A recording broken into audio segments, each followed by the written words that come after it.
And what if I told you that in this seemingly ordinary image there was much more information than it appears?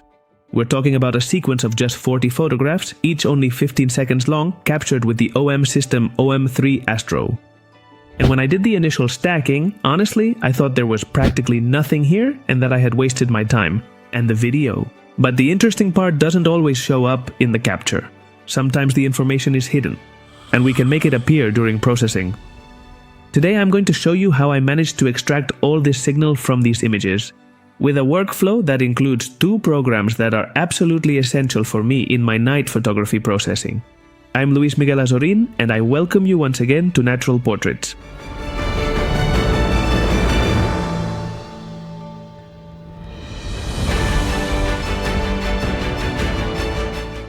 The images I just showed you were captured a few weeks ago during a field test with the new OM System OM-3 Astro, the factory-modified Astro version of the OM-3. And the captures consist of sequences of 40 photos, each between 13 and 15 seconds at ISO 6400 f2.8. Although the H-alpha signals seem to be hinted at on the camera screen, the truth is that after stacking, I thought there was nothing to bring out. And how did I manage to go from that to this? By using 2 essential programs for my nighttime editing, Nebulb and Luminar Neo. Before we continue, let me tell you that you can find links to both programs in the description of this video and in the first comment. Both pieces of software are licensed, not subscription-based, meaning you pay once and you have them forever. And in the case of Luminar Neo, you can also get a €10 discount by using the code NATURAL during your purchase.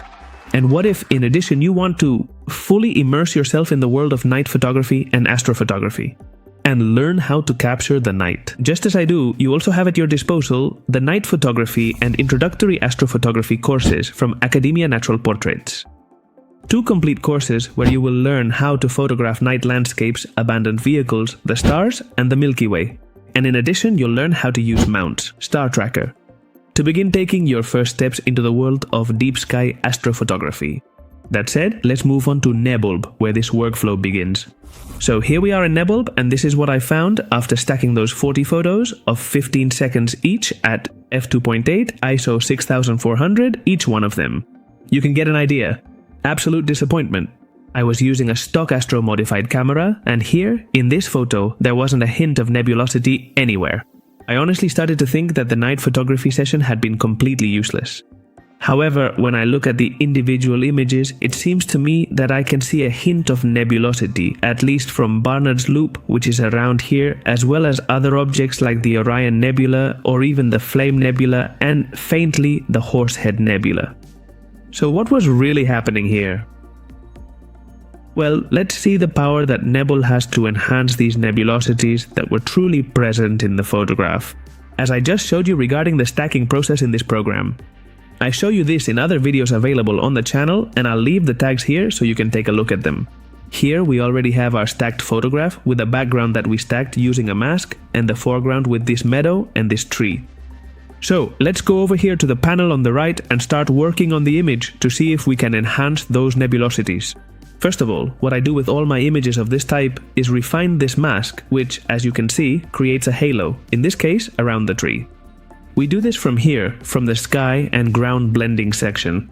By the way, even though you're seeing Nebulb's interface in English, let me remind you that Nebulb is available in all these languages here. So, with that said, let's start with this transition. Basically, using the 3 sliders we have here, we can perfectly blend our sky with the ground or foreground using the mask. Alright, I think something like this could work. This way, we'll have a much more natural transition between that starry sky and the tree in the foreground.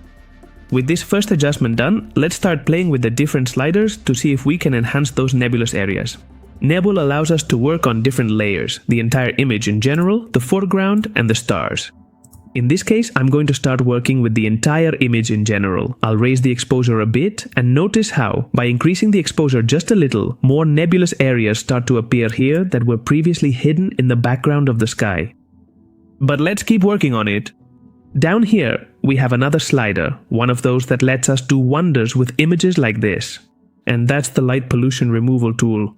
From here, we can, with just 3 sliders, reduce the light pollution in our image. Obviously, always with a bit of care, and well, notice one detail. If I raise this, the light pollution slider, a lot, I see that the nebulous areas are there. Notice that here we have Barnard's loop, and we can clearly see this supernova remnant right here, right at the top part of Orion. We have the Rosette Nebula, over here we have the North America Nebula, and we have nebulosity. There are all kinds, because of the photograph, that are truly there, although obviously we can't leave it like this. So let's look for a more balanced point that gives us a more neutral image. Well, just look at what we're getting here. This is already looking much more interesting than what we had a moment ago, and we've only used 2 tools from Nebulb. Let's keep working on it. Next, we come here to the Skywork tool, where we can apply a star reduction that will surely allow us to enhance those nebulosities. And we can add glow to the brightest stars. Notice how the brightest stars start to shine in a really interesting way. Well, this is how it's turning out. Let's start working a bit.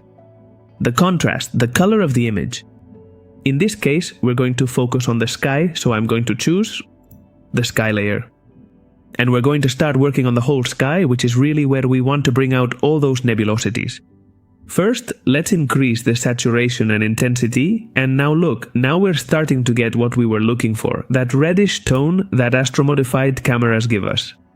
Which, ultimately, is what allows us to make those nebulosities stand out in a very striking and interesting way. I'm going to adjust the white balance here to try to bring the image to a more neutral tone. Let's add a bit of contrast to that sky. Well, and look at what we have. I've only adjusted the color temperature, the tint, raised the blacks and shadows a bit, and increased the contrast. And finally, I've added a bit more to the light pollution reduction. What I'm going to do now is try to correct this vignetting we have here in the sky, and I can do this from here. From the light pollution reduction tool itself, using the uniformity slider, I gradually increase it little by little. And basically what this slider does is make the sky more uniform. And finally, what I would do is enhance the foreground a bit since it's very dark. Right now I have the sky exactly how I want it within this program, within Nebulb, but the foreground is still very dark. So I come over here, I select the foreground, and let's add a bit of light to the entire foreground to balance the photo a little. And this is what we have. Look at what we had before, the freshly stacked photo, where it seemed like there was absolutely nothing. And look at what we have now. But this still isn't finished. This is what Nebulb allows us to do with an image that we've stacked within this program. And simply by stacking and adjusting 4 sliders in the panel here, we've achieved this. We've managed to make those nebulosities visible, which seemed like they didn't even exist. But now comes the second part of the editing process, just as powerful as this one. And now that we've stacked and extracted the astronomical signal, we're going to finish processing the photo and give it that effect. Wow, that's what we're looking for. And for this, my favorite program is Luminar Neo. Alright, so here we are in Luminar. And the first thing we need to do is load the photo we just exported from Nebulb, which I have right here.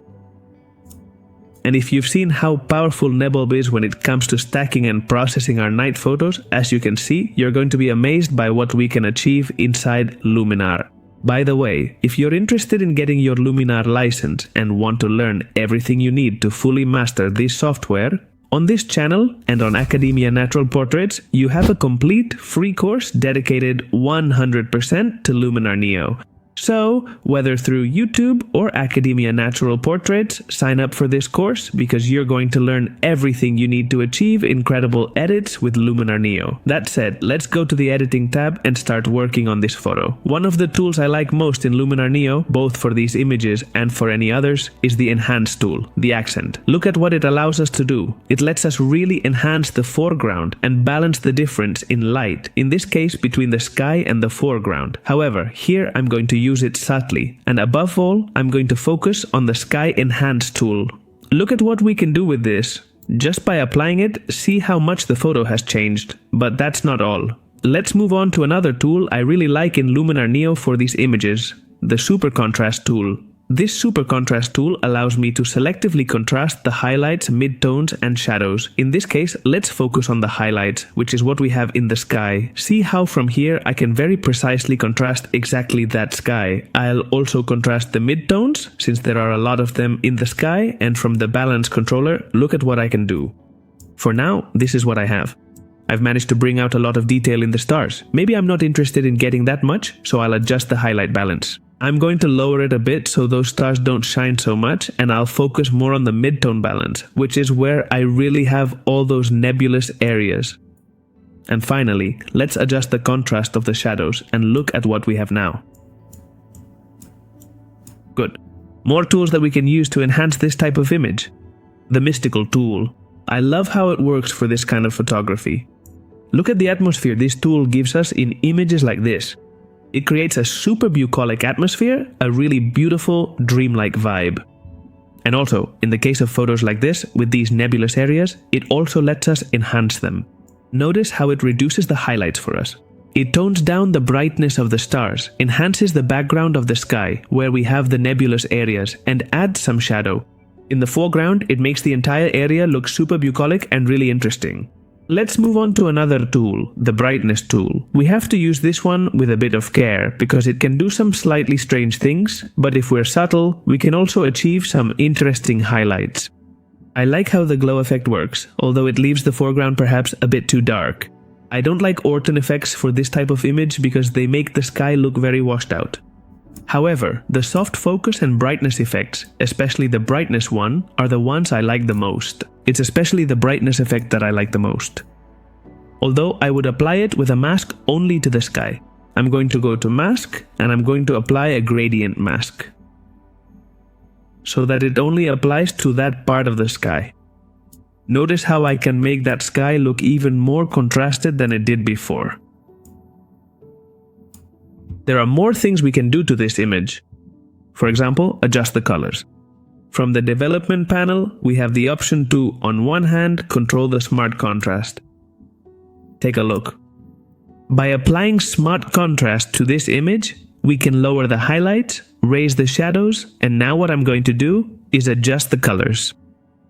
From here, from the color section, this sky is too yellow and too reddish. So I'm going to move the temperature slider a bit towards blue and the tint slider also a bit towards green. I'm going to go here to the color tab and increase the saturation a little. And finally, I'm going to enhance this whole area where we have the tree and the background with the meadow. And for this, we now have the light depth tool, which is super powerful. Look at what we can achieve with this. I raise the amount slider a little and I can place this wherever I want, so that the light stands out, giving a much more interesting presence to an area of the photo. In this case, the area with the tree, just look. Now we have much more presence, and we no longer have that sky that's so bright, and we have a much more balanced image. And well, with this, the photo is almost done, but basically, look at how we started with an image that apparently had nothing. An image that, as I told you, when I saw it, I thought I wouldn't be able to get anything worthwhile out of it. And now I have this nighttime landscape image with that sky, with those clouds that, yes, it's true that it would have been interesting to give the images more exposure, to capture more shots, to really enhance the signal from the nebulae. But they're there, and you can bring them out and take note of these mistakes to do better next time. And seeing the starting point and the final image, I think the result speaks for itself. If you want to try any of these programs, remember that you have the links in the video description. Also, by applying the natural code during your purchase of Luminar Neo, you'll get a €10 discount on your license. And now I'm curious, when you saw the initial image, did you expect it to be hiding all this information? I'll read your comments below. See you again next week with what we love most, photography and nature, here on Natural Portraits. Goodbye.